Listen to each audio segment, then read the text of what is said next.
you should experience if you haven't, and is something that you can look back at as kind of like a meme game. But at the end of the day, no one's going to buy a Saturn for Sonic R because it's shit. Whenever people ask like the question, like when people complain about the Sonic and Sega All-Stars Racing Series, which amazing kart racing series, they always they complain. They're like, "Why isn't Sonic running? It's dumb." I'm like, Sonic's not running because they tried that once and it was bad. Like, yeah, they know. If you played Sonic R, you know why he is not running. And they even hand wave it in the manual too for Sonic and Sega All-Star Racing, because they actually make a point of stating the reason Sonic's in the car is because he wants to give everyone else a fair chance. Yeah, see? That's smart world building. I don't care what anyone says. It is.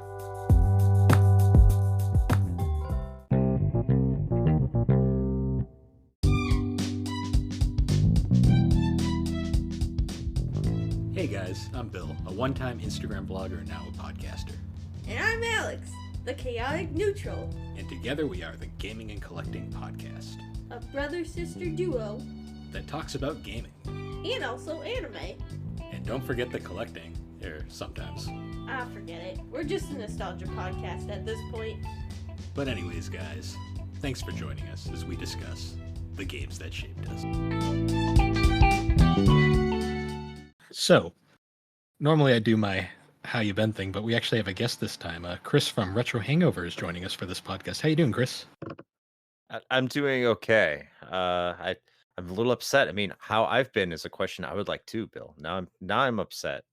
But well, I decided because I get kind of bad with blindsiding the guests with that every time they join, so I figured I'd introduce them and then I'd ask, "How you guys been?"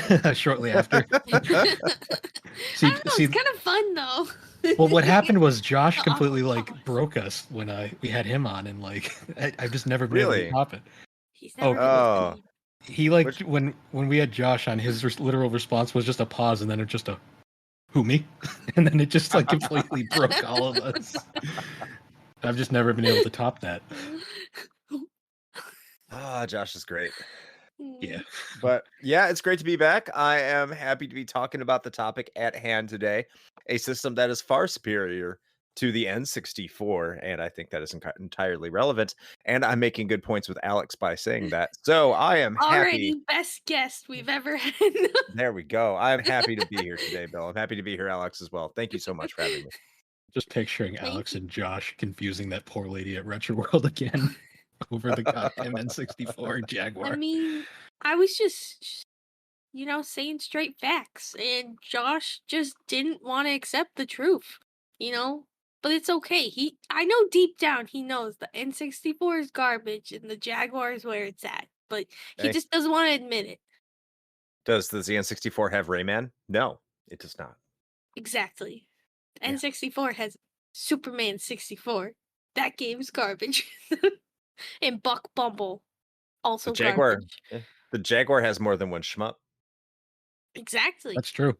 That is true. It's also got Attack of the Mutant Penguins, but that's that's a story for another day. I mean, hey, look, we don't got to talk about every Jaguar game right now, right? That's another podcast. That's for when Alex eventually starts the Jaguar experience, just to be a troll.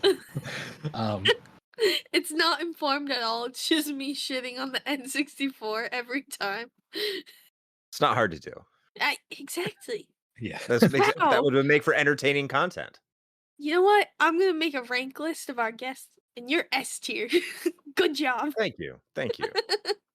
So usually before we get into our topic, we usually kind of go over how's life been. It's been kind of shitty this week. Like my Mustang flooded last Friday. That happened. That sucked.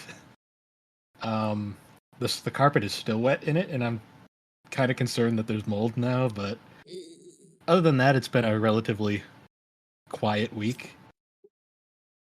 How about you, Alex? I went to a conference this week for work, which was very interesting and informative.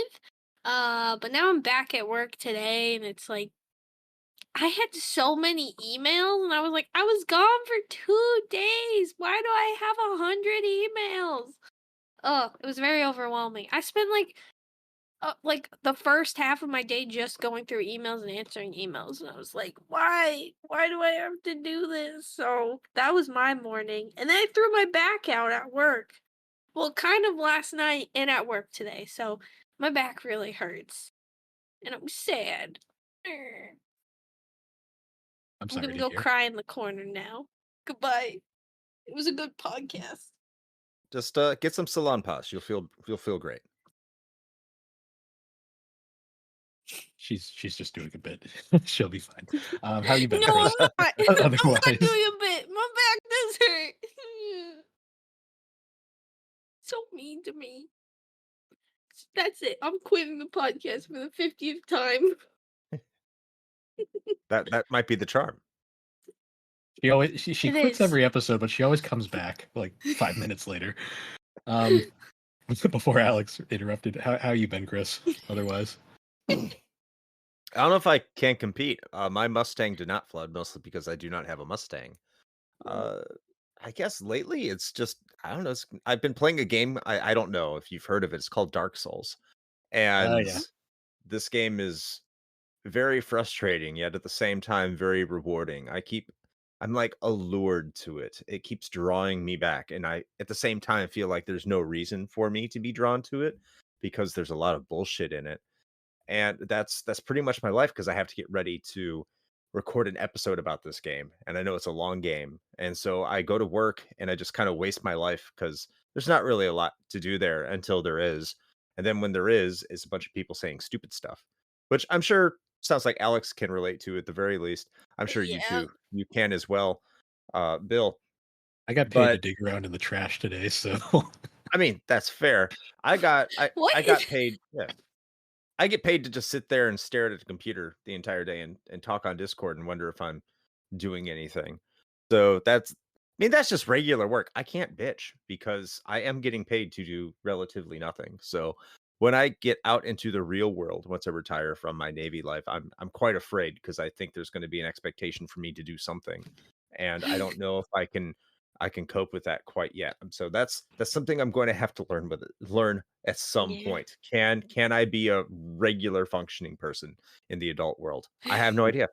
see, that was the shock I went through when I went from being a CNC machinist to a manual machinist. When I was running CNC machines, all I did was push buttons and just play on my phone all day.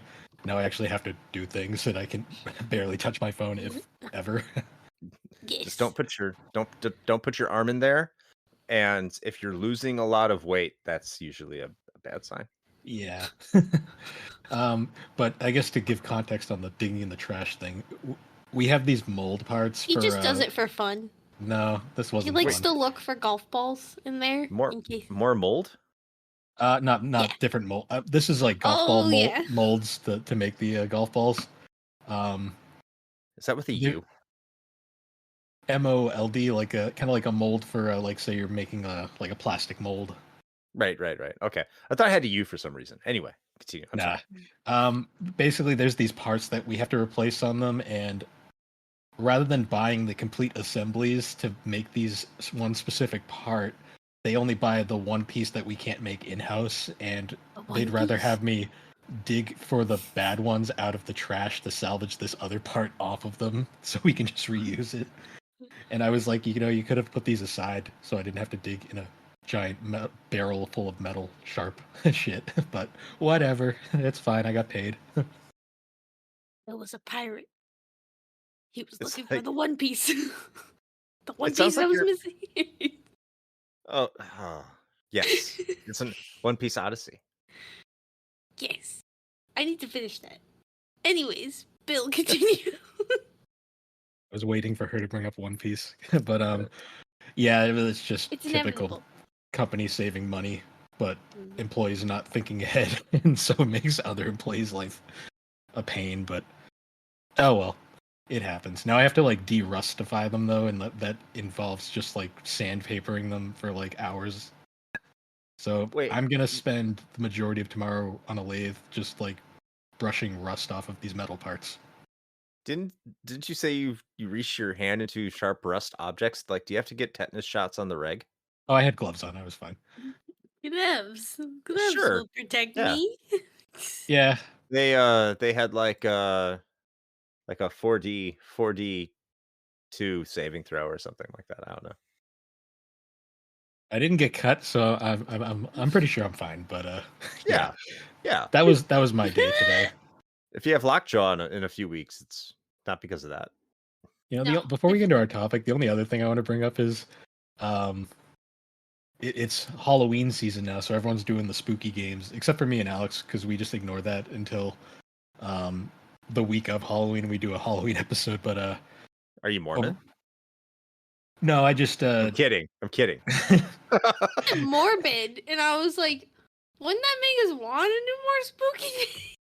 No, it's more just that we record so far in advance that we already missed like 2 weeks of Halloween a month. Yeah, it's more of we're not great at planning. We more just go, oh, that might be fun. Let's do that, and then we podcast about it. Well, I was gonna say, like, over on our other show, I was doing a poll involving the next game we're going to be talking about for a certain console, and I did not expect the love for D that there is out there. Everyone loves the D.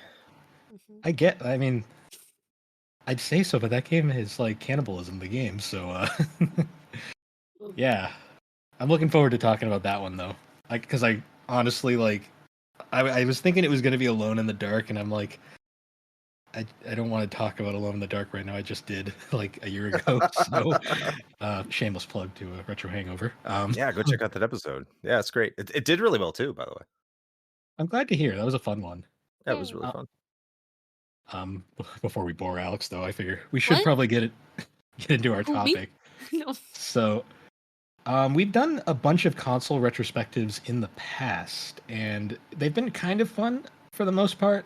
Sometimes, like, other than the N64 one where I found out Alex has a hatred for the thing. Well, no, they've all been fun except for the N64. That's the only one that wasn't fun.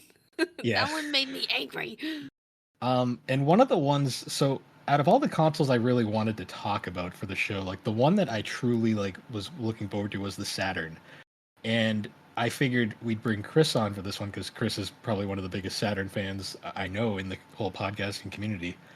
Love it. And because of the fact also that me and Alex essentially kind of missed the Saturn when it was relevant, I figured we should bring in somebody who actually like you had one as a back in the day, right?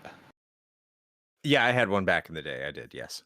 Okay, I figured that would have been really awkward if you didn't. But You were like, no, I've only played it last week. I figured we should bring someone on who actually has experience with the console, like from back when it was actually relevant.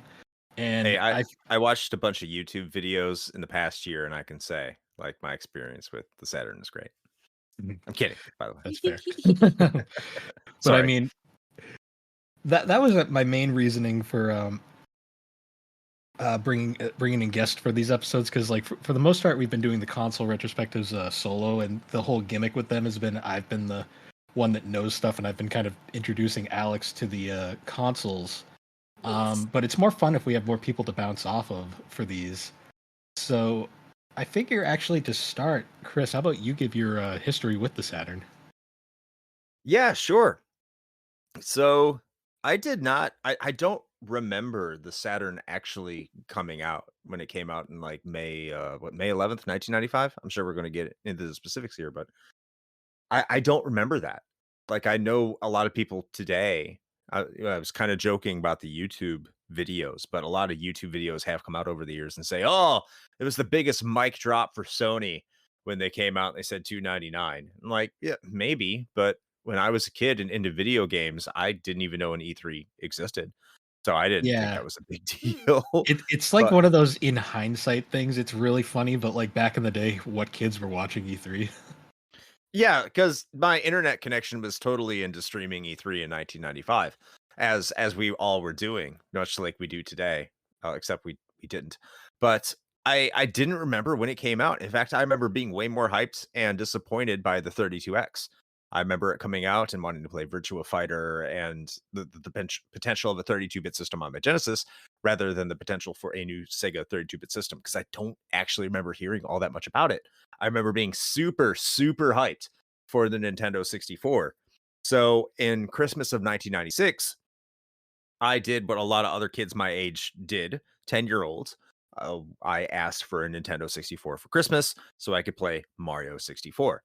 Now, my dad was very, very successful. He still is a very, very successful person, and he was able to get our family, because there's 3 of us kids, myself, my brother, my sister. He was able to get us each a console. I got the Nintendo 64 like I asked. My brother got the PlayStation, and my sister got the Saturn. My sister, being the least interested in video games as it may be, also got the least successful system in North America. So it's kind of funny how everything turned out. So I was with my Nintendo 64 for a while. Then I got into the PlayStation a little bit because I had a friend who introduced me to Resident Evil, and I got really into the PlayStation. And of course, Final Fantasy VII came out. I played a very little of the Saturn when my sister, had the system like in her room. I played very little of it. Like if I was going to go in there, it was because of the deal that they had where you had Virtua Fighter 2, Virtual Cop, and Daytona USA. That all came in a bundle when you got the system late 1996. You got the 3 games with the system because they were struggling like real bad. I think the console was $199 at that time too. And so Virtua Fighter 2 was a big game I would play at the time, but it wasn't really capturing my attention. I occasionally played Virtual Cop just because it was cool, but whatever. My attention was focused on Mario 64 and Wave Race, and all the games are coming out there, and then the PlayStation goodness. So I don't remember what exactly all of a sudden turned my attention over to the Saturn per se. It may have been working designs, to be honest with you. And I can't remember the game specifically because the only game I remember really owning for the system from working designs was Magic Knight Rayearth of all games. I don't remember the other ones, but there was some game on the Saturn that I remember getting into, and I can't put my finger on. But after after that, after I started getting interested in what that game was, and again, for the life of me, I can't remember what intrigued me about it. I remember going to my local electronics boutique, EB Games, RIP, unless you're in Canada, apparently, or I'm not sure, but it was in the mall, and I was just starting to get into anime. So this is around 1997 ish, and Dragon Ball Z was my jam. So I was 12, 13, so it may have been 98, and I saw this Dragon Ball Z game, and I was like, well, how can I this looks like a really cool game. How can I play this? And it turned out that the Saturn was really, really efficient on playing imports. And so I was like, oh, I'm gonna play this Dragon Ball Z game, and I'm gonna play this on the Saturn. My sister never plays this game. So I'm gonna go ahead and take her Saturn out of her room and put it in my room, and she didn't care. So I started playing the Dragon Ball game, and then I realized there was other games out there. So then there was X-Men versus Street Fighter, which came with the 4 megabyte cart, and I was a big fan of fighting games. So I was like, I'm going to get into X-Men versus Street Fighter. And then that import scene blew up, and it's like, oh, here's Castlevania Symphony of the Night, but it's in Japanese. Shining Force 3 is coming out. That looks incredible. What's this Panzer Dragoon Saga game? I like working designs. Magic Knight Rayearth looks incredible. I got to get into this. And then slowly but surely, I started getting into these Saturn games and really appreciating the Saturn at the time, specifically imports, and getting Darkstalkers and a bunch of other import games. I didn't really look at the Saturn library per se. Mega Man 8 was another game I had because I was big into the Mega Man series, and Mega Man X4 was another one.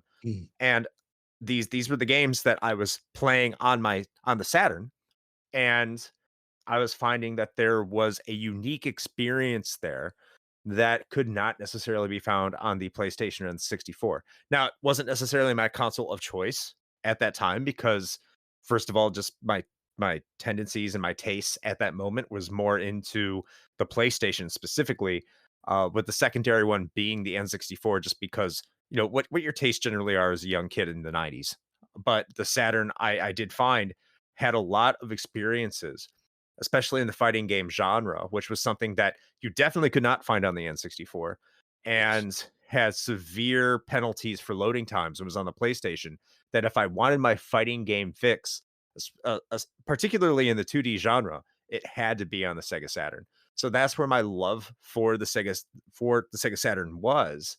And that really blossomed from there. So that's my personal experience when I was younger.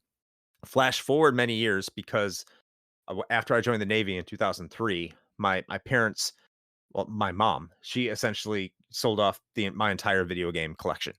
And so when I went to go back and get it in like 2004, 2005, it was no longer there when I finally had some place to put my games. So I didn't have that anymore. So then I think around 2012, we had finally gotten finished paying off one of our car payments. And I was like, well, I have a little bit of extra disposable income now that I'm not paying $200 a month on this car. I can maybe afford something I've been looking for, like a little treat for myself. And at that point I noticed that modern games were getting too expensive. Yes. And or at least I thought they were too expensive. So I was starting to look to the past and being like, there's a lot of experiences that I haven't really had the chance to have. So I want to experience these experiences over again and have new ones while not paying a ton of money. And I saw like a Sega Saturn on sales. Like, I really want to get the Saturn. There's some really unique games there. Classic Game Room just influenced the hell out of me.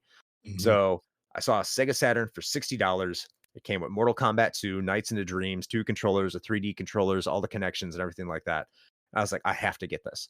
So I got that for $60, and then I got a loose copy of Shining Force 3 for $50.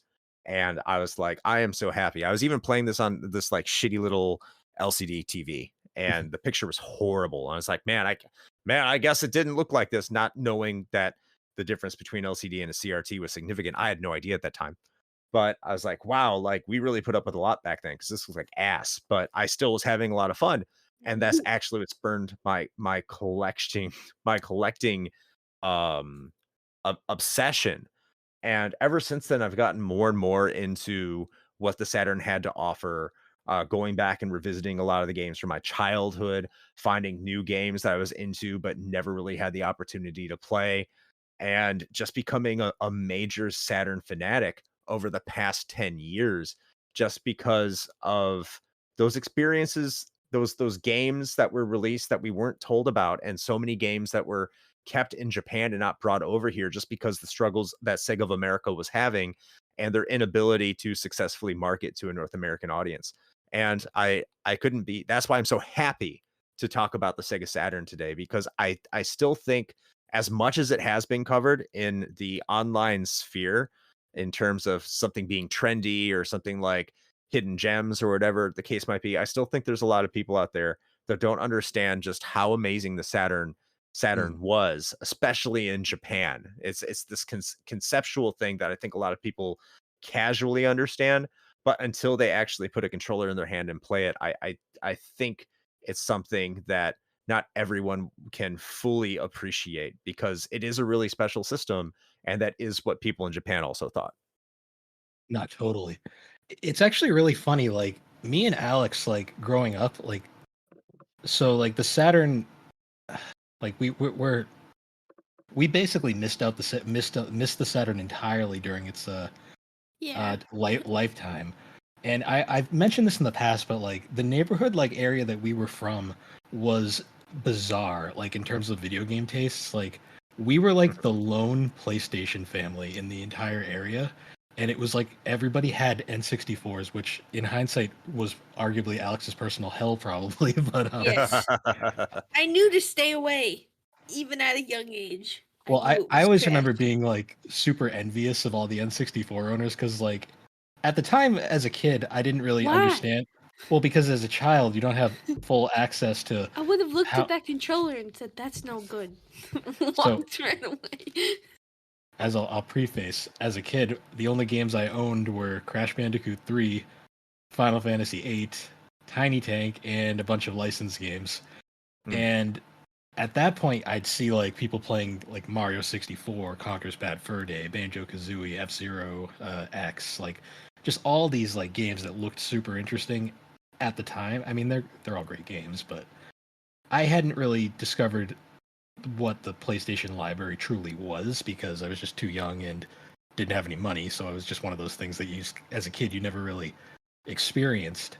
And what I found interesting was like there wasn't a Saturn owner like anywhere like in our area. Like nobody knew what the Saturn was, and it was mostly like you either were well, it was mostly N64 kids, but then like people at least knew what PlayStation was because it was kind of hard not to see the PlayStation during that point.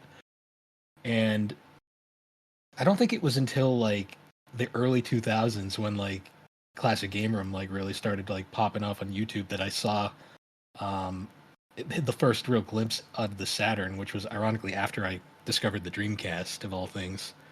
And I kind of had like a bizarre fascination with the Saturn for like years, and I finally got one circa 2011, I want to say. And I remember it was probably around $200 at the time, and it came with Virtual Cop, Virtual Fighter 2, and the empty case for Daytona USA because they lost the disc apparently. Oh shit! Which is kind of a bummer because that's the one I wanted to play. But anyways, so that was kind of how I got into Saturn back in the day. Alex, do you remember when we got the Saturn? Well, when I got the Saturn, like, or were you just not in video game? I think you got that when I was in college, so I No, probably no, wasn't. I was in high school still. You definitely weren't You in were in college. high school? Well, okay. So then this was probably our phase where we hated each other in high school. That's possible too. As most teenagers growing up as siblings end up doing at some point. So I probably also was just like very much like I need to pass school, I need to get into good college, and I need to dance. So I didn't have time for video games because I mean, really, I didn't get super into it until college where I just started playing games more. Because I was so bored. No, I was so alone. No friends. Yeah. So I don't remember when you got the Saturn. In all honesty, I probably didn't. I remember your Dreamcast phase for sure, but I don't remember the Saturn. Okay. To be fair with the, I'm sorry. To be fair with the Saturn, I didn't have really any games worth talking about on it for the longest time because the unfortunate thing about the Sega Saturn, and Chris will attest to this definitely, it's never really been fun to collect for. No. Yeah, well, now that I think about it, I think I really remember you talking about it when I went to Japan because you were like, look for Saturn stuff. And I said, okay. And I found Saturn stuff. So I feel like that's when I really first started learning about the Saturn. And that was more of my first experience with it. That was actually a pretty fun story. For people who don't know, Alex went to Japan to study abroad during that was your third year in college? Yeah, my junior year. And while she was there, she had offered to go look at a couple used game store. Well, they weren't even game stores; they were just stores, weren't they? Some of them, yeah. So there were some that were definitely game focused, but there was in Japan there's a big culture of like resale, and people kind of selling stuff. So there's just a lot of resale stores. So, and some of them are small where you kind of have to look through stuff, but some of them are huge and they literally would have sections of just gaming stuff and music and CDs and clothing. So they'd basically be like, honestly, like pre-owned department stores, I guess you would say. But I was able to find some stuff there, and I did find some gaming stores as well there. So. Because I think I would send you a bunch of stuff, and I'd be like, "You want this?" You'd send me messages over line, and I remember you being like, "You'd be like, I'm in a game store. Anything you're looking for, particular?" And I'm just like, "Saturn stuff, I guess." And you're like, "Anything specific?" And I'm like, "I don't know what I'm looking at, Alex." So she starts sending me photos of just like the most random games, and I'm like, all right. So I'm like going on like Wikipedia, like looking up like import Saturn games just to try to figure out what she was like looking at. And a lot of it was because the Saturn has a lot of like visual novel like dating games over in Japan. And she found many of those, and I'm like, no, I'm not really going to get any enjoyment out of that. But then she came across one store, and she literally like just showed me a picture, and literally right on top I saw Grandia and the Langrisser collection, and a Japanese Saturn controller. And I was just like, at first I was like, I just want the controller. Like, that's it. But then she was like, any games? Because she really wanted to get games. And I was like, get Grandia and that Langrisser game, because that looks... I think so I remember vividly, the Grandia copy, I definitely got at a resale store. I didn't get the gaming store. I got that at a secondhand store, but the other two I got at the gaming store together. Maybe that's what it was. Yeah. That was just really funny, though, seeing like those walls of Japanese Saturn games, and it makes you really realize just how much more successful it was in Japan as opposed to America. It was second place in Japan. That is true, because the PlayStation was number one across the board, but Saturn was interestingly number two in Japan, which is really interesting in hindsight, because like a lot of people don't really realize this who don't like follow gaming like as deeply as collectors do, but Sega was never really successful in Japan, like at all. Like they were like third place most of the time. Yeah, they didn't like Sonic. I mean, they just didn't care about Sonic. I don't think it's necessarily. They're very apathetic. I think like up until Sonic. then, Just kidding. yeah.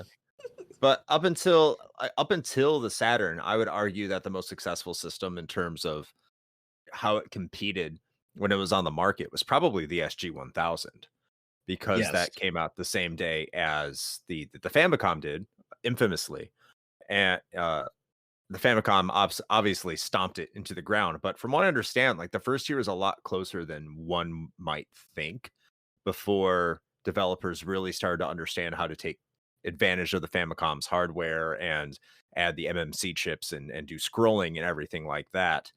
And of course, Dragon Quest was a thing that was not on any of Sega's systems, so that would obviously separate the Famicom from anything that anyone else was even attempting to do. So after that, it's hard to explain exactly why Sega couldn't have a foothold, because Sega's arcade business was booming in Japan. It always boomed in Japan. And one of the things that Sega tried to do with all of its home consoles, whether it be it specifically talking about Japan here, the Mark III or the Mega Drive, was try to say that, hey, we are translating the arcade experience into your home. And so you had a lot of really big time arcade games that tried to make that home conversion, whether it be Space Harrier, Afterburner, or whatever, Altered Beast, or whatever the case might be. And the Japanese public just wasn't buying it. They would rather have the experience that NEC was giving with the core graphics, and eventually what Nintendo would be offering with the Super Famicom.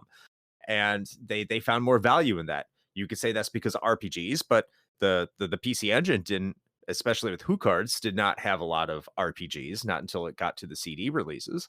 So I think it was just how they got in touch with the culture, how that appealed to Japanese home gamers. And this is something I'd be fascinated to talk about with a person from Japan sometime. Like, why was the appeal of the Mega Drive so, I don't know, unappealing? Why there was so rejected, when a lot of the games that they tried to sell to the Japanese public were popular in Japanese arcades? And the Saturn didn't really, I mean, they did do that to an extent, because the Virtua Fighter 2 is a very big deal, but it seemed like they were more leaning into what was popular with the Japanese public, like you said, visual novels or obscure kind of niche racing games or shmups, things that Nintendo stopped really paying attention to, especially with the Nintendo 64. From what I understand, only has one shmup in its entire library, and then went to a bunch of 3D collectathons, which doesn't look like the Japanese particularly care about. They care about more the experiences that you would get in an RPG or shmup or something like that. The more niche, even today, the more niche genres that you would see in a video game culture. Yeah. Another key thing too was the infamous hatred between Sega of America and Sega of Japan. Of course. Which they literally, like, for people who don't understand, Sega of America like really hit it off with like the Genesis in particular, and just like Sega became like this massive household name over in the States and in Europe to a degree as well, because Sega of Europe also was very effective. They're kind of like an odd outlier in this whole like hatred thing, because they also didn't get along with anyone, but they kind of just did their own thing in their corner. But yeah, Sega of America and Sega of Japan, like I always was convinced it was like jealousy on Sega of Japan's part by how successful they were in America. And what I always found really interesting was like Sega of Japan would literally go out of their way to sabotage their own success over in America, just out of like pettiness. Like it was kind of insane. Well, what is it? God, what's the name of the guy who's the big, figurehead for marketing Oh, Sega of for? America. Yeah, Tom want to say Kalinske. Kalinske? Yeah, Tom Kalinske. Tom Kalinske. Like a lot of notes have recently come out. They have been leaked about how Tom Kalinske was very worried about the progress of the Saturn, and he would be talking to the Sega of America employees and be like, "Hey, how do we match what the Saturn's doing in Japan? How do we how do we express this here in the United States? Because when I go to Japan, it's always sold out, and over here we can't move anything." And at that point, it kind of felt like, I mean, you're right. Sega Japan just did not really care. They were more reveling in the success that they were having in Japan, and they were just like, "Yeah, now you figure it out, ha ha ha." And that's kind of the impression I get, is for years while they were struggling over there and Sega of America was killing it, now the roles were reversed. And it, again, I'm not there, I'm not these people, but it feels like they took more pleasure in just kind of rubbing it in their faces than actually trying to support the Saturn here in the United States. There was also the infamous like Sega of Japan kind of withheld information on the Saturn for a while and basically kind of tricked Sega of America into developing the 32X just to immediately make it obsolete the second it was released. Didn't they demand them to make the 32X? They basically demanded them make the 32X as a way to extend the life of the Genesis, and Sega of America went all in on it and actually made a, for what it is, pretty competent add-on. I mean, it's confusing, but it works. Yeah. And then immediately announced the Saturn right after, just to basically kill the thing before it was even alive. But from my understanding, Sega of America is well aware of what the Saturn was being developed. I don't think it was a secret to them, as far as I know. I could be wrong on this, unless there's some information I'm missing here that you have. Which, there's like multiple sources. Like it's one of those very unclear things, like that even to this day is still kind of like confusing. Right, but I understand where Sega of Japan would be coming from, because they did view the Genesis as a moneymaker in North America. So them not really knowing how the Saturn would transition over, they believed that, it would probably be better to extend the life of the Genesis. And this is all poor business decisions, of course. You have to pick something and stick with it. I think it would have been pretty savvy if they just made that cartridge slot in the back be capable of playing Genesis games. I think that would have been incredibly brilliant. But either the technology wasn't there, or it would have been too expensive. That's my assumption. Because why would you make a memory card slot like that? It's very strange. So conceptually, I have to believe that was a consideration in some part of development. If that's public already, I'm sorry, but I'm not sure if it has been. So I'm not going to say it was or was not. I've never seen any like concrete evidence to it, because I guess actually this is a good place to transition into the system itself. Hardware wise, the Saturn is ungodly complicated for what it is. And I guess like before we go into super technical, I want to have Alex give her first impressions of it, because Alex, was the recent playthrough we did your first real experience with the Saturn?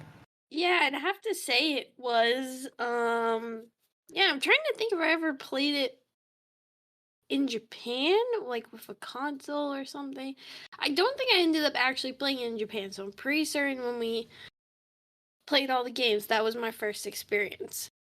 Okay, so what was your thoughts on like the system itself, like the controller, like just the system, like from like a aesthetic appearance? Like what'd you think? I mean, I think I mean, aesthetically, it looks nice. The controller is comfortable in your hands, which is always a perk. To preface, we're talking about the Model 2 controller, not the 3D one or the unique Model 1 controller.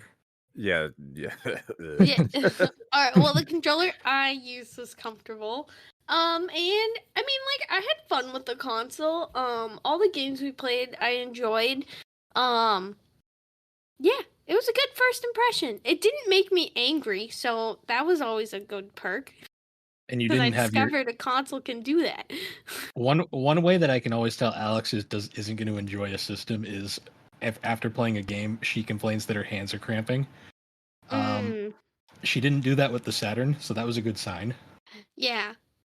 That Yeah, happened 'cause- almost immediately with the N64. yeah. Well, I just like I mean, I work at a computer for a good portion of my day as well as I'm out on the floor, so I am like typing a lot, so I do just tend to have like hand pains. Just You respect it's the not- ergonomics. yeah, I do respect the ergonomics. It was comfortable. It didn't have a weird third prong in the middle, cause why? So it was definitely a comfortable controller. My hands were not hurting by the end of it, which is always a good sign for me.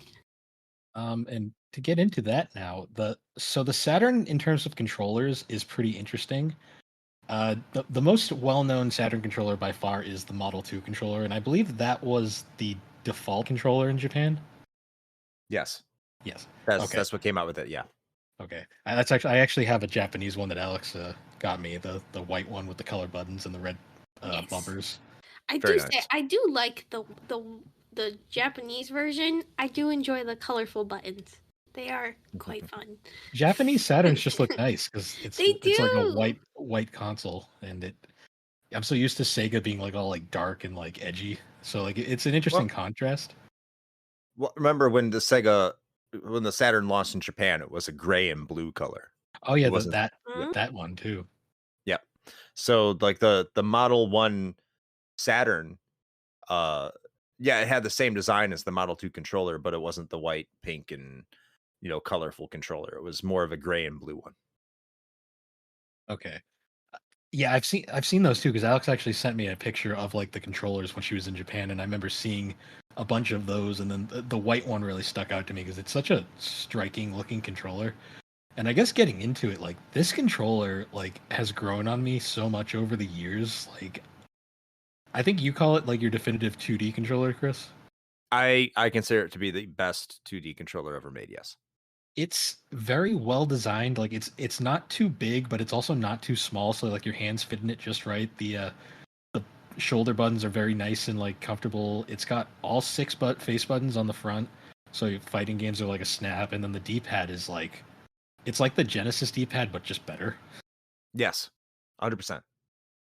And so, go ahead. I was just gonna say, and comparing it to the Model 1, it is like night or day. But what were you gonna say?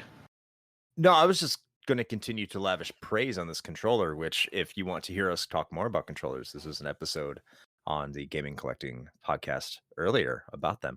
But I would agree with everything you said. The way it curves, the way it fits into your hand, it's like they took that Sega 6-button controller, which is the Sega Genesis 6-button controller, which is also a very good controller, and they applied all the lessons that you could learn from the Super Nintendo controller by putting on shoulder buttons, by just making the face buttons a little bit more comfortable.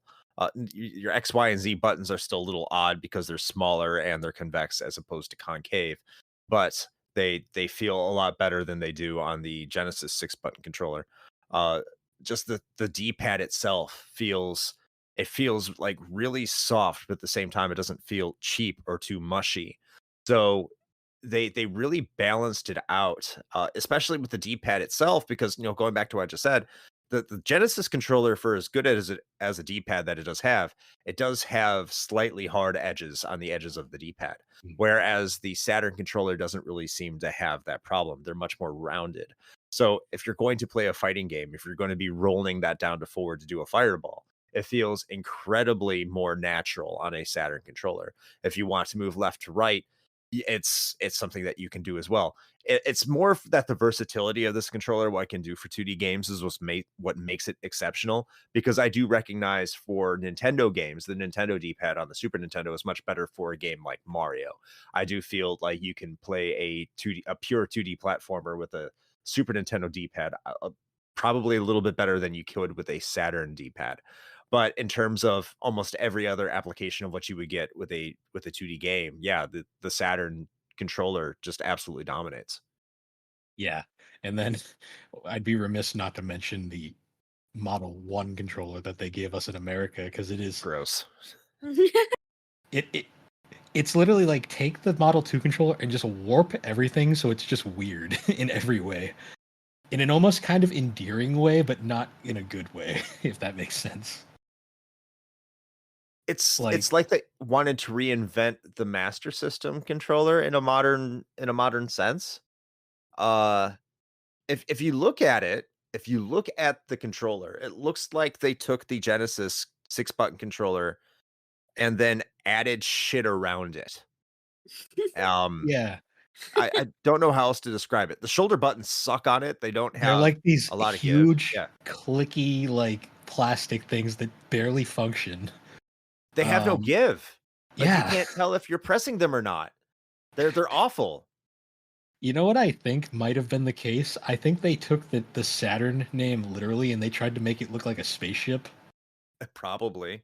because it is the weirdest controller. Like, it's kind of like the Xbox controller, but like in reverse, where like they had a like good controller and they just made it worse, and it's not like the Xbox controller where they had a chunky kind of awkward controller and made it better for the out overseas release. Right. But the D-pad too. We got like, I don't think the D-pad is bad. It's not as good as the Model 2. It's not as bad as you think it would be on looking at it, because it looks like bad. Yeah, it's like up there with like the I bring up the original Xbox again, the original Xbox D-pad, which like doesn't even look like a D-pad at first glance. Right. But like it feels fine enough. Honestly, I think the D-pad might actually be the best part of the controller, if that says anything about it. Because everything else, like the controller is awkward to hold because it's not shaped properly. It literally looks like a spaceship, and it doesn't fit in the hand naturally. It has two big And bumps on the side. yeah, like it's just a weird controller, and I don't understand why. Like, there's a reason why they immediately defaulted to the Model 2 controller like within like a year or so. Yeah, it was very quick. It was very, very quick.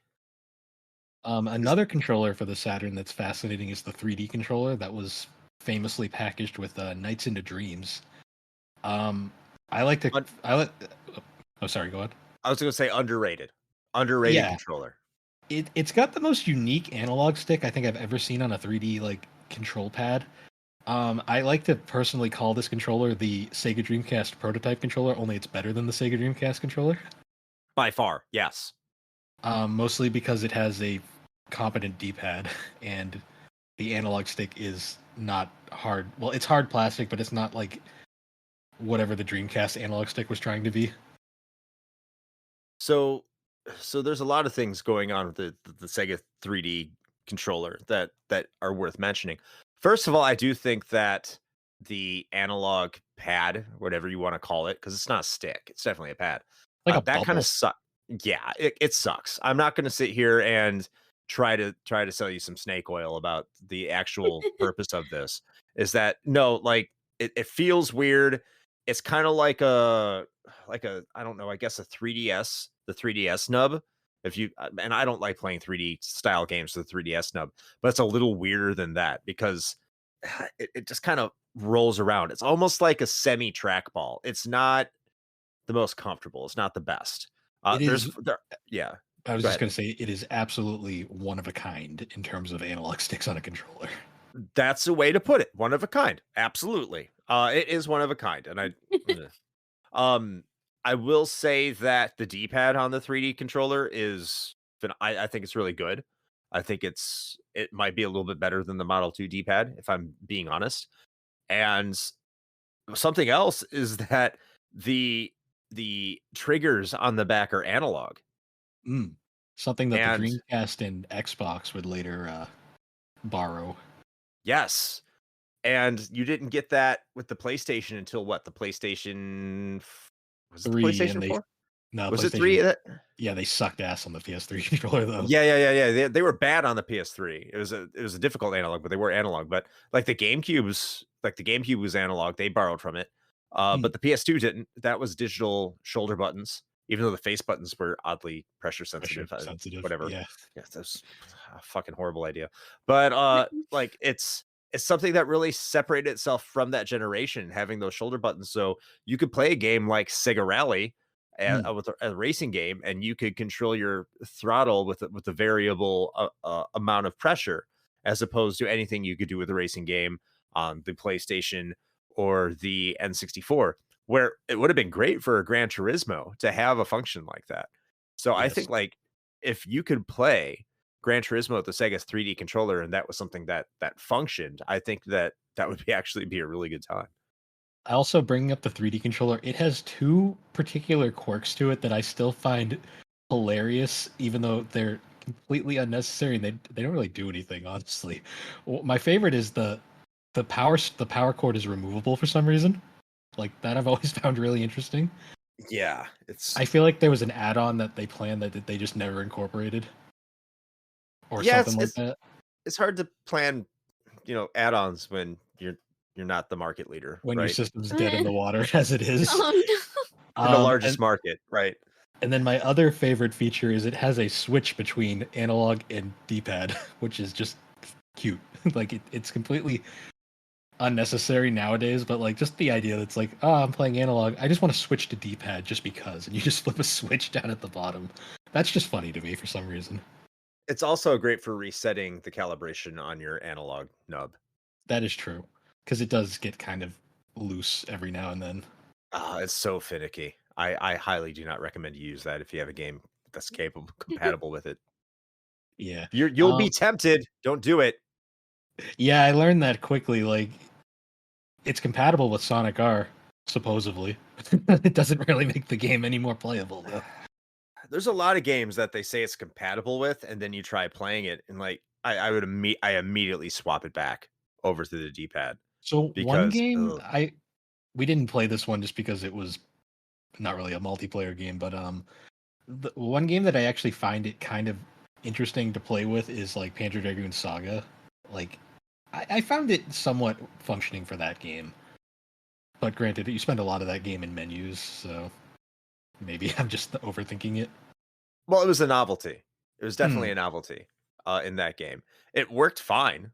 It even kind of works fine in Shining Force, but you don't no, Shining Force 3, of course, but you do not need to use it. Like it doesn't really add anything to the gameplay, which is much different than what Nintendo did with the N64, where the analog stick really changed the way that a lot of people saw 3D gaming, in my opinion. I know Alex is going to hate me for saying that after just slamming it at towards the beginning of the episode when I called it trash. But the analog stick did change the way that people viewed 3D gaming. And then the DualShock controller and how a lot of PlayStation games really took advantage of that. The Saturn, the games were compatible with it, but I never really felt any game made it feel like it was mandatory. Like nothing really took advantage of it to the extent that either the N64 did or the analog controller slash DualShock did for the PlayStation. Even its pack-in game that it came with, Nights into Dreams. Yeah, I mean, it sort of kind of makes sense that controller was made for that game, but at the same time, it's perfectly playable without the 3D controller. So It's almost it is better without it, to be honest. sort of. Um, yeah, it's really funny to me. Like the Saturn itself, everything about it is kind of just atypical to like what video games were doing at the time. Like the system's hardware itself was kind of a mess where they had two. Ironically, everything about the Saturn nowadays is completely standard with like what gaming does, but at the time it was like radically different. Because like the Saturn had two CPUs, one that handled the 3D, one that handled the 2D. Developers didn't really know how to deal with that. The Saturn used quadrilaterals instead of triangles to make 3D models, and it was difficult. Whole bunch of Mhm. weird things with it. Oh, absolutely. And that's what gave the Saturn a lot of that unique look. If you Hmm. go back and you look at it, well, they're not so unique when you have multiplats. Like if you look at Tomb Raider compared across Saturn and PlayStation, some people will say that the Tomb Raider on the Saturn looks better than the PlayStation 1 version. I don't know. I haven't sat down and compared the two of them. So I think Tomb Raider's a bad game, but yeah. they're pretty comparable. You look at the pyramids though, and you go, "Oh, they definitely don't have triangles." It's very clear, because those pyramids don't look right. But But one thing I'd like to point out though is like the Saturn is such a weird anomaly, like in terms of its graphics, that like a lot of people theorize that it might actually be more powerful than it ever was really able to show. I've heard that because if you look on paper and you look at the capabilities of the Saturn in terms of raw power, there's a lot there that would make people think, technically that the Saturn could potentially do more than the PlayStation. But I think it's how that's applied and how the chipsets communicate with each other. I think there's the two chipsets, GDP1, GDP2, one that handles the main graphics, one that handles the background, or as you said, one that handled 2D, one that handled 3D to an extent. But like, for example, the Saturn couldn't handle transparencies very well. This is something Mm. that you see in a lot of multi-platform games, is that especially like a great example is Mega Man X3 or Mega Man X4, where a lot of those transparencies that were handled extraordinarily well on the PlayStation, they could not handle as well on the Saturn. Even if loading was a little bit better on the Saturn and the sprite presentation was a little bit better in the Saturn, the 3D effects were never really as good, even in those 2D games. The Castlevania Symphony of the Night is Symphony of the probably the Night most is a infamous fantastic example. example. Yeah, and how slow it was, and that's mostly because I think they gave that to KSET instead of KSET. They gave it to their B tier development studio instead So of giving it to their upper one. So that's a problem. another rumor I heard too with why the game runs as bad as it does on Saturn is apparently Symphony of the Night is actually built on a 3D engine, and Makes sense. because of that, like the Saturn being infamously handicapped with 3D, kind of wasn't able to render it the same way because just it couldn't handle its engine. I guess that's what I've read. I don't know how 100% that is. Oh, I have no idea, but I mean, however they handled that game, they handled it incredibly the wrong way. I Yeah, think it could have been handled much better, which is sad especially because yeah. it's almost the definitive version of the game, but it like because it performs so badly, it's kind of like this weird anomaly offshoot that people talk about, but isn't considered the best way to play the game. I mean, it's kind of like the Saturn itself when you compare it to the PlayStation. There's Mm, so many things when you think about how the Saturn was designed and how the architecture was designed and what it was meant to do. Compared to the PlayStation for the era, it looks like it could have been something that could have been very successful. If you look on paper, like why did the Saturn perform so poorly compared to the PlayStation? I don't know polygon counts. I think like if you look in terms of raw power, I think there's the potential for the Saturn to do better in terms of pure polygon counts, and I can be completely wrong there. But there is some power advantages that the Saturn had over the PlayStation. But again, much like Symphony of the Night, it's so atypical, and even though it might be the definitive version to play certain games, uh, on a technical level, at the end of the day, it's still a very atypical way to play them and design for them. So when you would take two versions, especially with 3D games, the PlayStation version, maybe it was easier to design for, maybe it was something that developers had a better concept of by that point. But you would go with the PlayStation version just because it was typical, it was standard, whereas the Saturn version would always have some quirk to it that yes. would just kind of submarine it. So transferring over to like Saturn games in particular now, for our little playthrough session, me and Alex kind of played a handful of like the multiplayer games I had on hand at the time. And Alex, like in particular, really enjoys like the fighters every now and then, like because Yeah. she's like surprisingly pretty good at them, like, and I'm not, which makes it really entertaining. And so I figured the one that we really should have played first was Virtual Fighter 2, just because it was kind of like it's kind of the definitive Saturn fighter. Maybe not in terms of gameplay, but just in terms of like when you think Saturn fighters on the Saturn, that's kind of the one that just pops into most people's heads. Hmm. And I remember like we went into this one, and I remember Alex like actually really Like, what did you think of it, Alex? It was fun. I thought all the fighters that we played were all pretty fun. There wasn't a single one that I was like really didn't enjoy. So yeah, but Virtual Fighter was fun. Yeah, I mean they're fighters and I like playing fighters.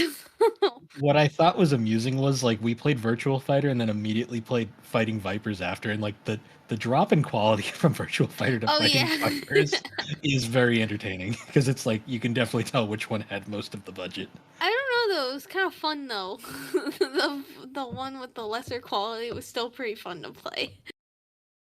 Also, keep in mind, I love both games, which is why I love Fighters Megamix. It's where it combines both of them. You can play as the Daytona USA car in that game. It's the Yes. best thing ever.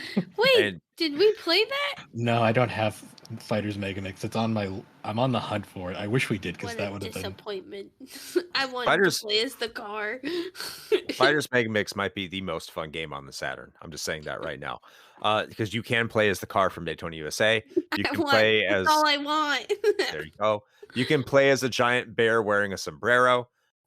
You can play as Janet from Virtual Cop, who actually has a gun that you can shoot, and has a move and is completely broken. There is so much good things about Fighters Megamix. But you look at a game like Fighting Vipers, and this is probably why it's a drop in quality, is there's a lot more going on there. Now, Virtual Fighter 2, beautiful game, runs extremely fluidly, looks gorgeous, and plays very well. That is, I think, the definitive 3D fighting game on the Saturn, if you're not talking about Fighters Megamix. The reason I think the reason I think Fighting Vipers is a little bit low in terms of a step in quality is because I had a lot more to manage. I had the walls, I had the armor that broke, those kind of things. So the arena's different. The way that the characters behave is a little bit different, where those are things you don't necessarily have to worry about with Virtua Fighter 2. And Virtua Fighter 2 is like that's your premier franchise. You're right. Like the budget's going to go there. That's what you're trying to get people to buy the Saturn for.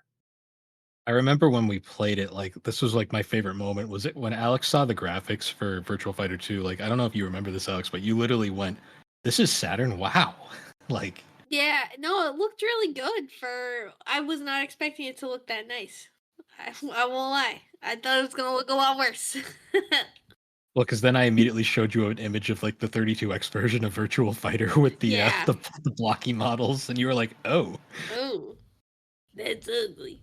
And this is nice. Did y'all play Dead or Alive? We did not, because I have that on PlayStation, not the Saturn. Okay. The Saturn once again is the definitive edition of the game, which is weird because it's a 3D fighter, of course.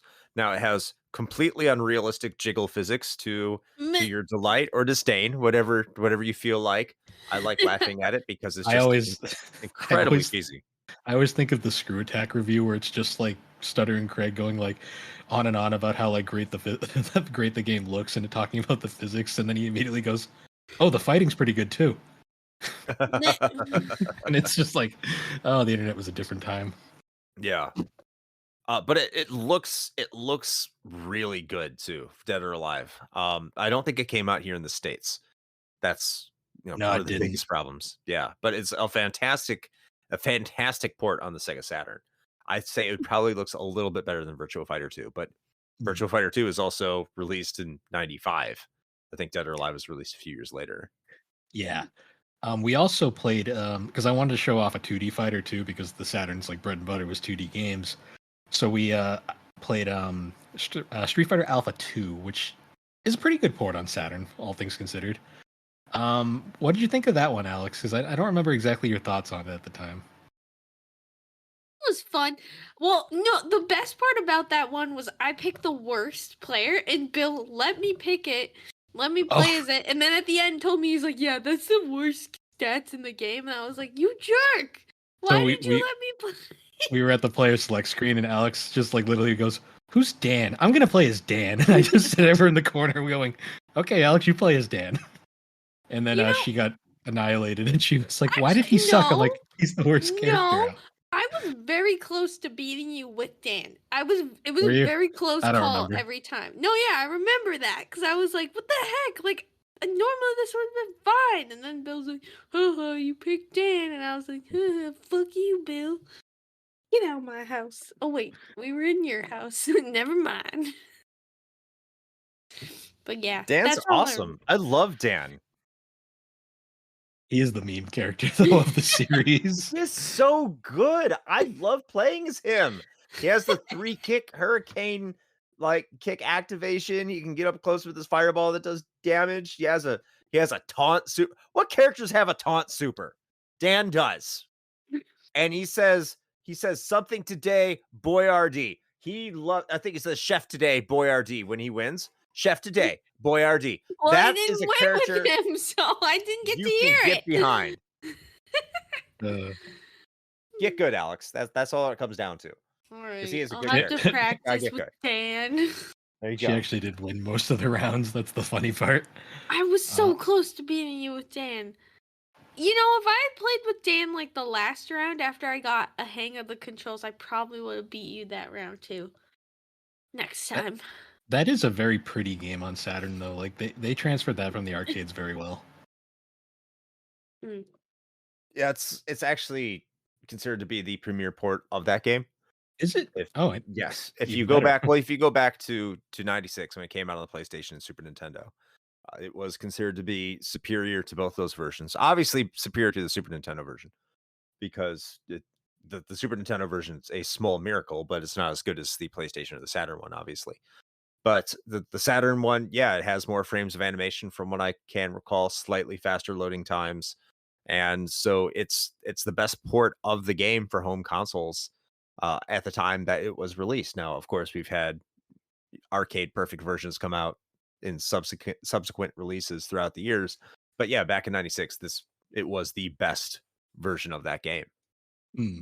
I also have Mortal Kombat Trilogy, but we ended up not playing that one just because we wanted to move on to other genres. I would like to bring that game up though, just because it is an interesting little fact about the Saturn. Well, that game in particular, it is one of the few games from that generation that is available on all three of the main systems, being the PlayStation, Saturn, and N64. Is it? It's on N64 and PlayStation as well. Hold on. I think there's a difference because there's Ultimate Mortal Kombat 3 and Mortal Kombat Trilogy, correct? There is, and they're both on Saturn. Really? Mortal Kombat Trilogy is on the Saturn? Mm-hmm. I did not know that. It's considered arguably it's weird with Mortal Kombat Trilogy. Some people say it's the best version, other people say the PlayStation version's better. But it's one of the couple games that is available on all three systems, which is actually really interesting when you think about it, because there is only like a handful of those, because those systems were just so different in terms of hardware. Oh yeah, I can't. What's another one? Duke Nukem 3D. But yeah, it was different on the Saturn because it was good on the Saturn. Yeah, because it was built from the ground up with an engine custom made for the Saturn, because they tried to put the build engine on Saturn and it didn't work. I don't know if you're planning on segueing, but I do have to say here, like if you want to look and see what the Saturn was capable of doing in 3D, like you really want to see what it could do in the hands of a capable developer outside of Sega themselves, like you would see with Virtua Fighter 2 or Fighters Megamix or their fighters, right? Or like Burning Rangers. If you want to see what can be done, play the games made by Lobotomy Software. Play.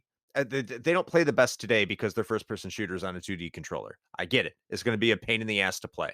But if you want to see like how capable the system could be, Duke Nukem 3D, Quake, and Power Slave are three games that work fantastically on the Saturn, are fully 3D first-person shooters, and are probably better than anything that the PlayStation had to offer during the life of the Saturn in North America. I'm sure. I mean, it got better with the PlayStation. They had more time to develop, of course. But like, I can't think of anything on the PlayStation.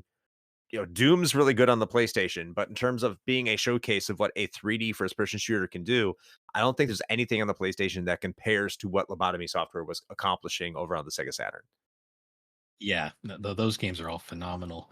Another genre, though, that's really big on the Saturn that me and Alex played a couple games of was shoot 'em ups, and we would have been remiss to play to play some Saturn games and not give a good shout out to Radiant Silvergun, which is absolutely one of the greatest games on the Saturn.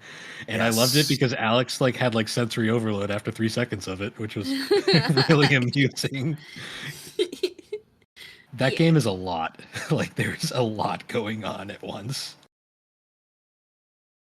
Yeah, when there's a lot going on in a game, I'll get overwhelmed. Be like, I don't know what I'm doing. Or the best part is when we're playing a racing game, and then I just start thinking on the other screen, on the screen that's doing good. We'll get to racing games in a few minutes, but yeah. My favorite quote from Alex during our Radiant Silvergun playthrough was Alex being like, "Which buttons shoot?" And me going, "All of them." Yes. Each button has a different laser, and it is amazing. Oh yeah, we just kept losing at the same part too, and it was my fault because I kept dying. There were so many things to look at. I was so distracted. That game is amazing. Just everything about it. Alright, it's also when there's 2 characters on the screen at once, I just get really confused about. I forget which one I am, and then I just get lost the whole game. That's what happens too. So, it was fun, but I probably shouldn't play it, or I should play it 1 player, not 2 player. So, Radiant Silvergun is a fantastic shmup or shooter. If as the cool kids say, apparently, because now shmup is a frowned upon term. I don't know how that happened, but whatever. I'll accept it. But within the shmup community, the shmup community hates the term shmup, from what I'm learning. But in terms of Radiant Silvergun, this was actually one of the games I imported way back in the day. This was because I heard nothing but good things about it in the magazines. This is a must play game, and I actually beat the game when I was a kid. And the way I did that is because Radiant Silvergun has a fantastic mechanic where you can continuously start the game over with your weapons being leveled up, because your weapons gain levels the more and more you use them, which is incredible. So once you learn the game, once you learn how to make your way through it, Radiant Silvergun is a very, very special experience. And just when it comes to shooters in general, Radiant Silvergun is one of just seemingly dozens upon dozens of shooters on the Saturn. And there are so many good ones. Unfortunately, here in North America, we got a couple of really good ones, like Galactic Attack, also known as Layer Section in Japan, which is called, I think, Ray Storm in the arcades. It's part of the Ray series. I can't get all the Ray. I don't think it may not be Ray Storm, but it's a Ray game, like Ray Storm, Ray Crisis, and yeah, it's part of that series. Fantastic game. And also we got G Darius, which is Darius Gaiden. Yes. Is it Darius Gaiden? I think it's Darius Gaiden. But we got that. That was the other one me and Alex played. Yeah, and so there's so many good shmups on the Saturn. So if you ever have an opportunity, go play as many as you can, any way you can, because there's quite a extensive collection there. Especially a game called Steam Hearts. Go play Steam Hearts. Go check that game out. Especially if you like porn. The Saturn definitely did. Wonderful. Wonderful. I'm sorry, Mother, if you're listening to this. I'm so sorry. It's cartoon porn. It's hentai, so it's not real porn. Oh no, she's gonna ask us what that means. She's gonna ask us what that means again. Oh no. Why did you do this to us? No.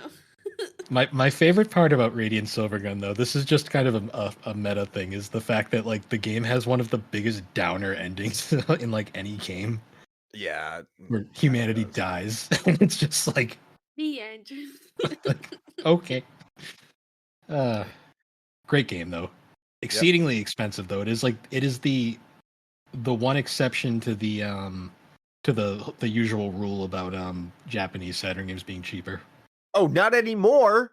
Oh yeah, I mean, in general, yes, but they're not cheap anymore. Yeah, they've gone up quite a bit. Oh, Christ! The good thing about Radiant Silvergun is that you can get it pretty much anywhere now, and it's been on Xbox Live Arcade forever, and you can still buy that as an Xbox 360 game on your series. So, if you have not done that already, go do it. I mean, it's still gonna, when the Xbox 360 like online shop shuts down, it's still going to be available because it's been, moved forward. But yeah, definitely go buy it there if you haven't played it on the Saturn, which it will cost what, $150, $200 right now. So Yeah. it'll cost you probably $15 or less on your Xbox or Switch or PS, whatever. So another genre that we played, just because we were really kind of going down all the multiplayer games for this, was racing games. And one in particular that I had to play just because it is like one of the most iconic racers on the system is Daytona USA. The problem is though, I forgot about this one that we were going to play, like, because I pulled it off the shelf and I looked at it and I realized real quick, oh right, Daytona doesn't have multiplayer, the original version. Mm-hmm. So then I was like, all right, we can't play the goofy original version, so we're gonna have to play the updated version, which is Daytona USA Championship Circuit Edition, which is kind of a different game from the original. Like, it's not as arcadey. It's more. It was made by the Sega Rally team as opposed to the AM2, but it has multiplayer, and it's not a bad version of Daytona USA. It's very much its own thing. And one of the reasons I love playing racing games with Alex is they are hilarious because Alex forgets which car she is really fast, and then you just see this crazy car driving everywhere. Oh, I don't know why, but I just I go almost cross-eyed and I just can't figure out what car. It's terrible. And it's racing games in particular where I'm just I just suck at them because I don't know where my car is half the time. Oh, I'm terrible at them, but they are pretty funny. Well, because eventually I just give up and then I just start doing random shit. The best was we did the longest track on the circuit, which is like the crazy one with all the turns everywhere, and that's we were not getting NASCAR. I hit so many walls. Well, actually, it kind of is nowadays. There's 12 road courses on the circuit now, but that's besides the point. My favorite though is we were doing a race and Alex got bored halfway through it and just decided she was gonna just go the other way. And she's like, "When you catch me, I'm gonna take you out." And then the second I caught her, she missed and drove right into a wall. I was like, "Way to go, Alex." Yeah, that's what usually happens. It's after a point, I'll just give up and I'll be like, "All right, time to mess with Phil. Time to ruin Bill's first place finish." And then I failed, so it wasn't much of a sabotage. But there was effort. So anyways, Daytona USA, to me, is one of the most interesting racing games ever made because it's based off of American stock car racing, but it is the most Japanese racing game I think you'd ever play. There's literally a singer that sings "Rolling Start" when you start a race. The game sings "Game Over" to you when it's over.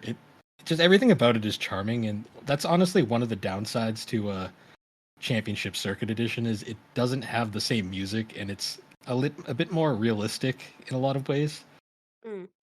So actually, sorry to bring this back into a fighting game discussion here, but because they did that with Daytona USA Championship Edition, they also did something similar with Virtua Fighter Remix, because the original version of Virtua Fighter, which launched with the system, was actually considered to be worse than the 32X version. So they were like, okay, we want to show that the Saturn can do something more. I mean, it was a little bit too little too late, especially because Toshinden for the PlayStation looked so much better than the original Virtua Fighter did. And first impressions are, a first impression. So when it came to those remix games, yeah, you're right. The soundtrack, it doesn't feel like those games. And I feel like the music is what makes something like a Virtua Fighter, or especially a Daytona USA. The music in Daytona USA makes Daytona USA. That's the charm of that game. It's what makes it brilliant. That's what's so good about it. No, that's for sure.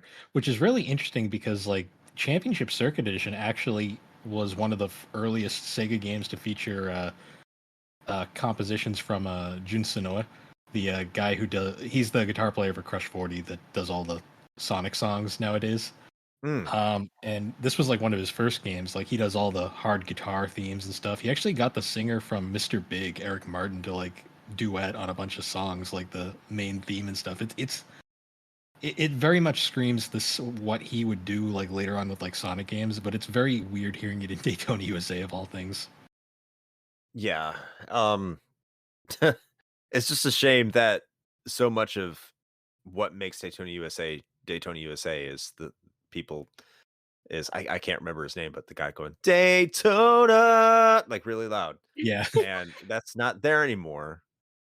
Daytona USA's like music is so catchy. There's a karaoke mode in the game. Yeah, it needs it. It's perfect.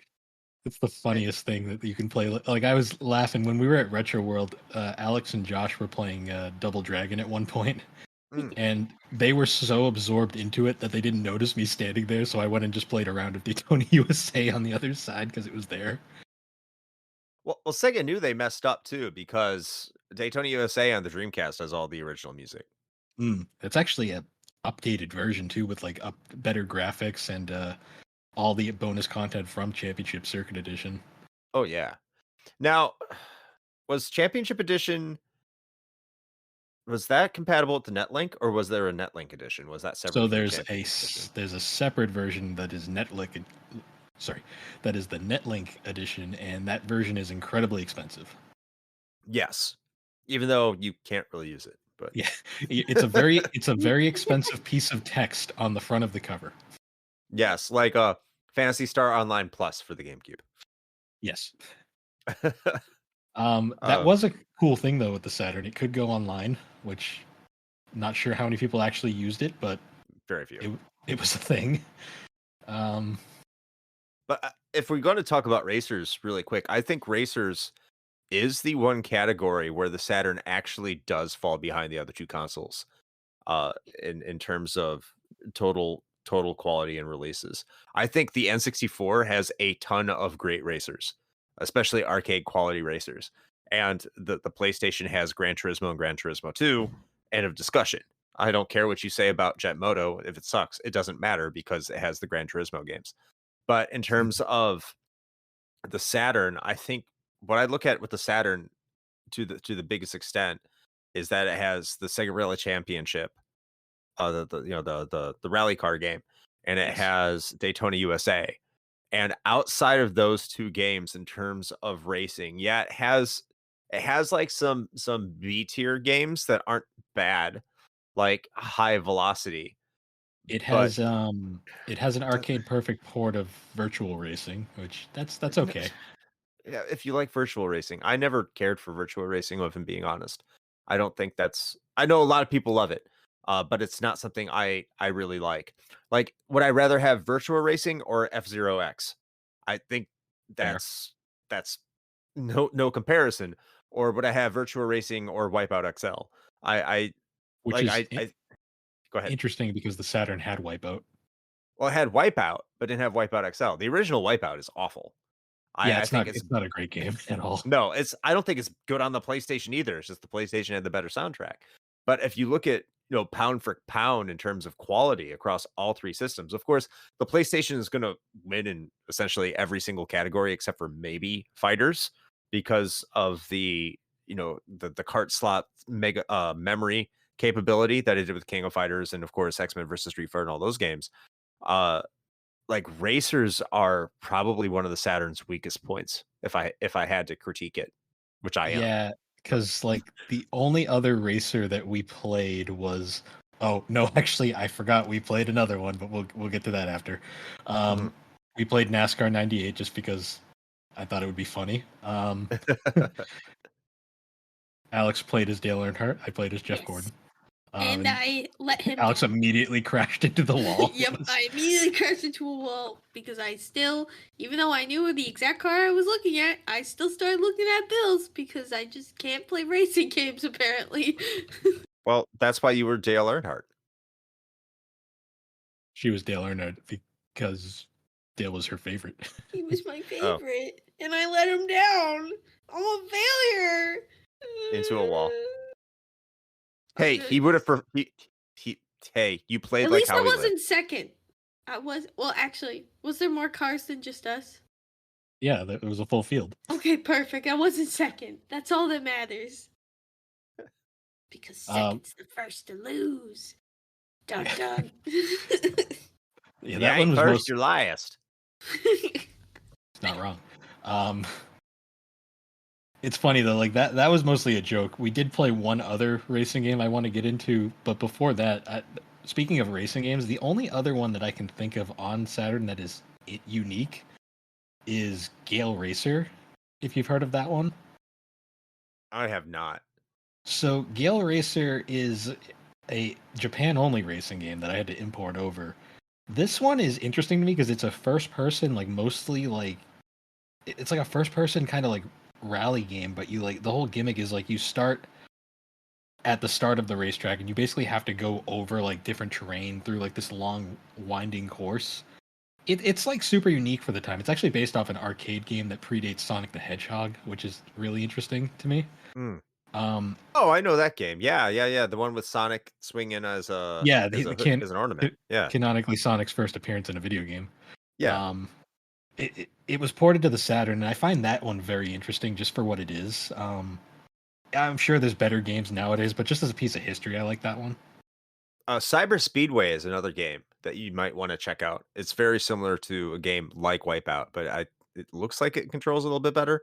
I own it. I haven't played it like it should, but it's supposed to be unique for what it is. Hovercraft type of racing game that's unique to the Saturn because it was published by Sega.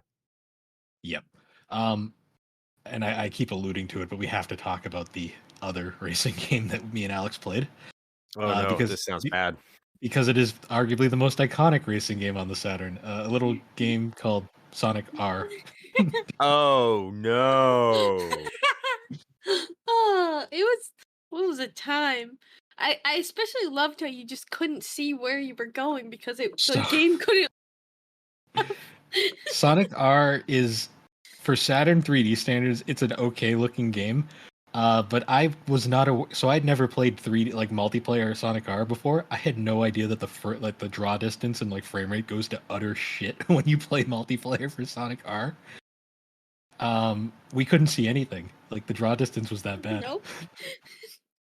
So my ability to run into a wall immediately was tenfold, especially when you just couldn't see where you were going and the controls were terrible. But at least we were supersonic racing.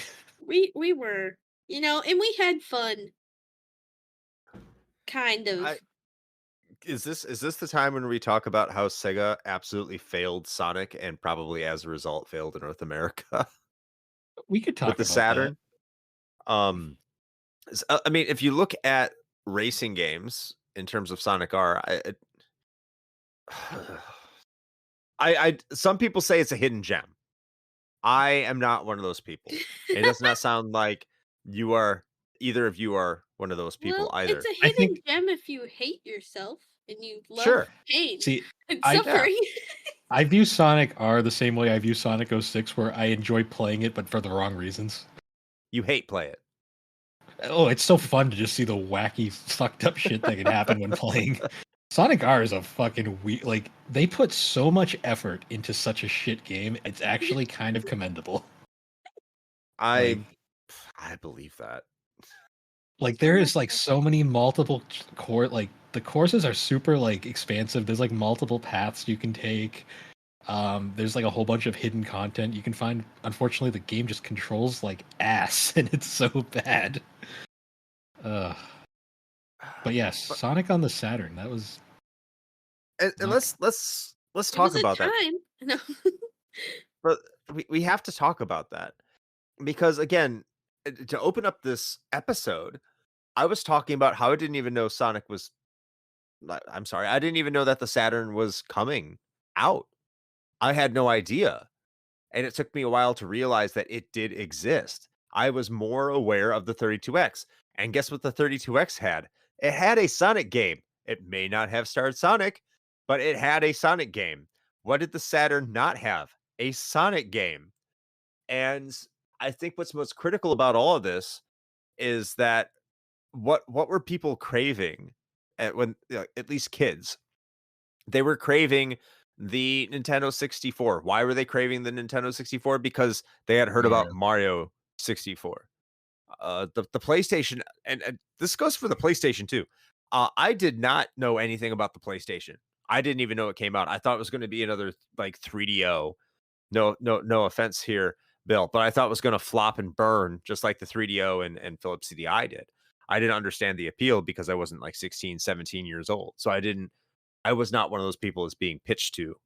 Um, so when I was 10, I didn't know about either of those two systems. I only knew about the Nintendo 64 and what it was going to offer. I think one of the biggest reasons is because Sonic was such an integral part of my childhood and a lot of people my age's childhood that a Sega console without Sonic was not really a Sega console, or at least a console you wouldn't pay attention to unless Sonic was on it.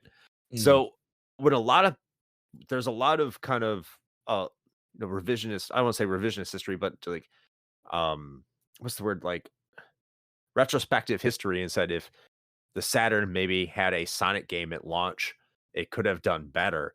I don't know about that because I think the only alternative I can think of would be Sonic 3D Blast, and that didn't exactly light the world on fire for various reasons. It's a fine game, by the way, Sonic 3D Blast. It looks really good, and the soundtrack is really good on the Saturn for what Best it's worth. best special stages in the series.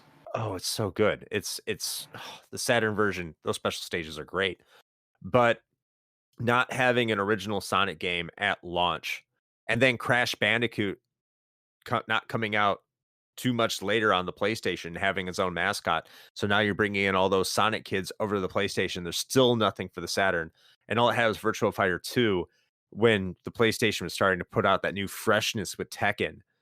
It made it. There are so many reasons that Sega probably should have put some effort into getting a Sonic game on there. And so when you say these Sonic games that are there, what you have like Sonic Jam, Sonic 3D Blast, Sonic R, That was and it. that's it. And Sonic Jam, by the way, Sonic Jam's really, really good. Sonic Jam Uh, is the best Sonic compilation ever made, It's fantastic. in my opinion. I agree. It's a really good compilation. But Sonic 3D Blast, it's not a bad game, but it's not what you want for a variety of reasons. And you can play it on the Genesis and you're not getting a different experience. So it's not really next gen, which was something that was much more important back in 95, 96 than it is today. And Sonic R, which is just a joke. It's a fun joke. It's a joke you should experience if you haven't. And it's something that you can look back at as kind of like a meme game. But at the end of the day, no one's going to buy a Saturn for Sonic R because it's shit. Whenever people ask like the question, like when people complain about the Sonic and Sega All Stars Racing series, which amazing kart racing series, they always they complain. They're like, "Why isn't Sonic running? It's dumb." I'm like, Sonic's not running because they tried that once and it was bad. Like, yeah, they know. If you played Sonic R, you know why he is not running. And they even hand wave it in the manual too for Sonic and Sega All Star Racing, because they actually make a point of stating the reason Sonic's in the car is because he wants to give everyone else a fair chance.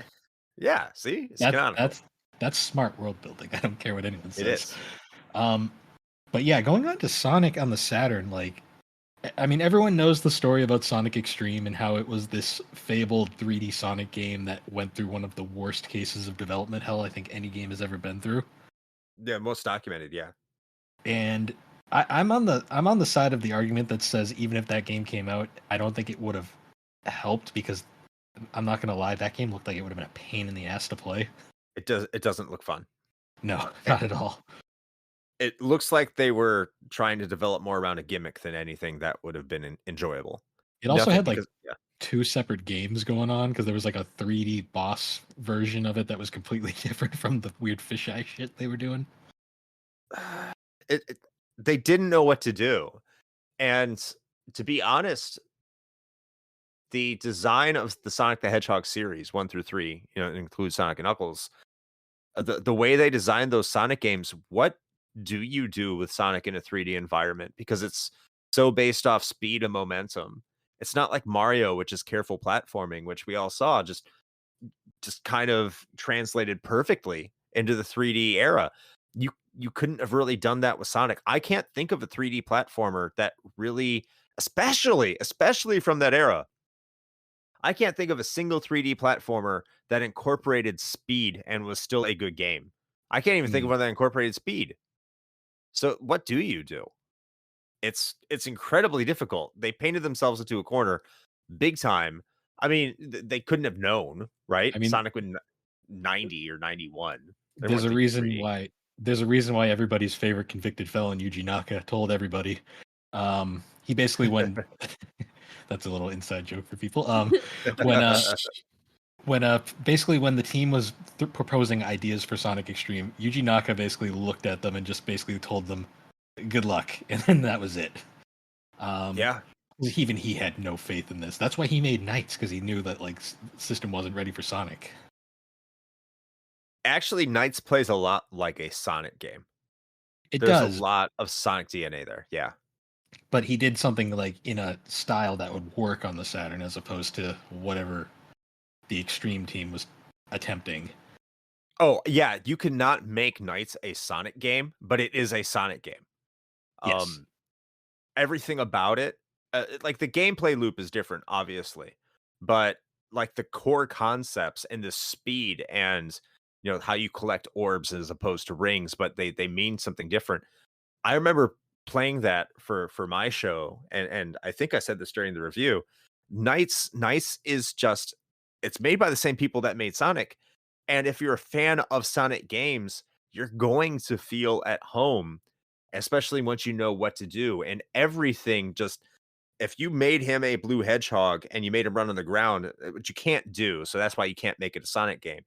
But like it's one of those evolutions. It's a clear evolution from the Sonic formula, and I can understand why at this point a lot of people do not like the Sonic series because the Knights is so simplistic. It's not a great game. It's an arcade game. Well, if you like it, you might consider it to be a great game, but it is more an arcade game. And now you start to see where the real roots of Sonic are, which is really in that arcade roots that was just kind of brought over to a console that would be hard to put into 3D because of the way that they were attracting people. But yeah, Knights is where Sonic went. Unfortunately, Yuji Naka has a really weird way of making games. Look at Balan Wonderworld, whatever it is. Yeah. Which he does some really weird creative things in that game. And like the signs were there in Knights, like just some weird design choices, weird environmental choices that you can see again in Balan Wonderworld that weren't present in Sonic. So I don't know. We did almost get a 3D Sonic game on the Saturn. Yeah. It wasn't canceled. It just became a Dreamcast game, which was Sonic Adventure. But there is some evidence of the Saturn version still in existence, and that is actually the Sonic World bonus feature of Sonic Jam. That was from Sonic Adventure, the prototype Sonic Adventure? That was basically what they had left over from the early prototype phases of Sonic Adventure's development. They basically took the remains. Basically, they realized that the Saturn wasn't going to be the future for their company, and they moved over to the Dreamcast. But they had what they basically started left, and they essentially took that and made it a little bonus feature for Sonic Jam, which is why that compilation is so well remembered, because it's just full of so much love and like attention. Like Sonic was in a very different place at the time. He was definitely in a place. He was going through a lot. Yeah. He was finding out about Rule 34. Yes. Oh dear. And he was never the same. Sonic X Shadow? Don't Google that. Don't Google Sonic anything. let's be real here. But yeah, we're actually getting pretty close to our time limit. Alex actually has a hard out for this episode, so we're gonna have to. Oh. Yeah, I'm sorry. Well, you guys can continue without me if you want. We can't do that. We can't do that. No. So we'll probably have to talk about the Saturn more at another point. Maybe do like a bonus or something. But I figured before we sign off, Chris, do you want to plug all of your podcast and everything? Oh, sure. Thank you very much. Absolutely.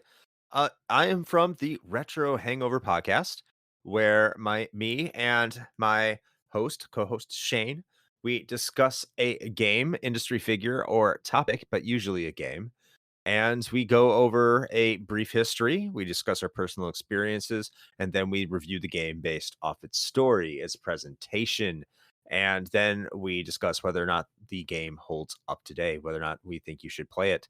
And I think that you would enjoy it. Well, I can't. Let me reset here.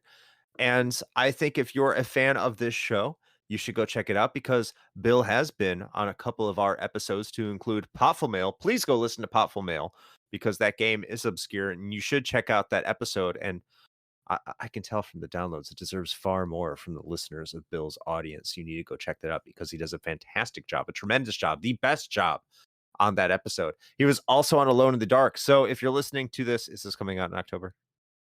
Yes, it should be out actually in a couple weeks. Yes.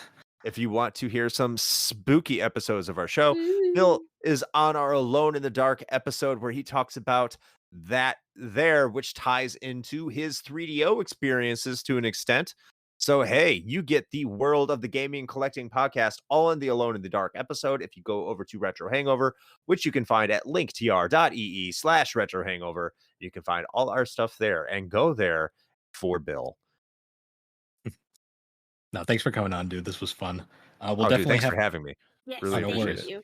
We're definitely going to have you on as a guest on our collecting series now that that's going because Yes. the first episode of that did very well. And honestly, we need more collectors on to talk talk about the crazy hobby we got. But until then, guys, once again, thank you for joining us on the Gaming Collecting Podcast. The Gaming Collecting Podcast can be found on all your major podcasting platforms, particularly Apple Podcast and Spotify.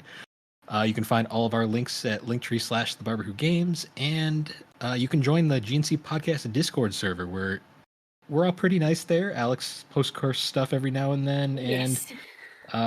it gets a little wild sometimes, but we're all nice there. Kermit. Yeah, that's our mascot now Kermit. for some reason. And Grimace. Yeah. But until next time, guys, we will see you all later. Goodbye. No.